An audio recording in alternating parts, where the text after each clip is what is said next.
Welcome to our channel. Today we how to increase profit with Etsy, easy tutorial step by step clearly. Start by selecting a niche that aligns with your passion and has a market demand. Research existing products on Etsy to identify trends and gaps in the marketplace.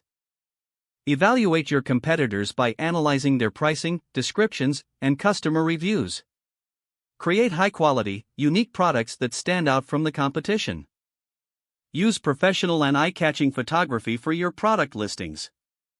Write compelling product descriptions, focusing on benefits and features. Optimize your listings for Etsy's search algorithm by using relevant keywords. Set competitive pricing by factoring in materials, time, and market rates. Consider offering discounts or promotions during holidays or special events to attract buyers.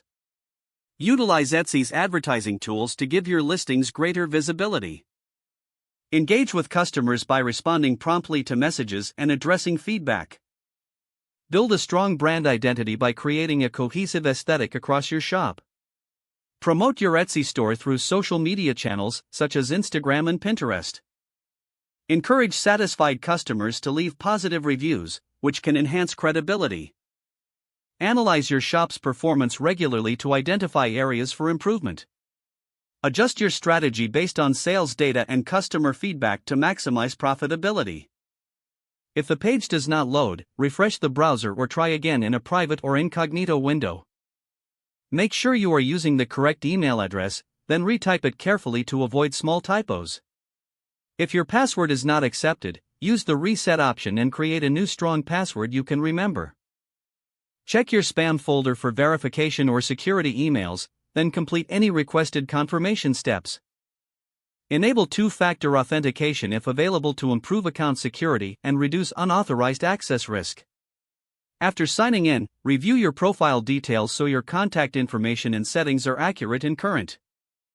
If you see an error message, note it down and try again after restarting your device and internet connection. Log out when you finish, especially on shared devices, to keep your account and payment information secure. If the page does not load, refresh the browser or try again in a private or incognito window. Make sure you are using the correct email address, then retype it carefully to avoid small typos. If your password is not accepted, use the reset option and create a new strong password you can remember. Check your spam folder for verification or security emails, then complete any requested confirmation steps. Don't forget to like this video and subscribe to our channel for more step-by-step tech guides.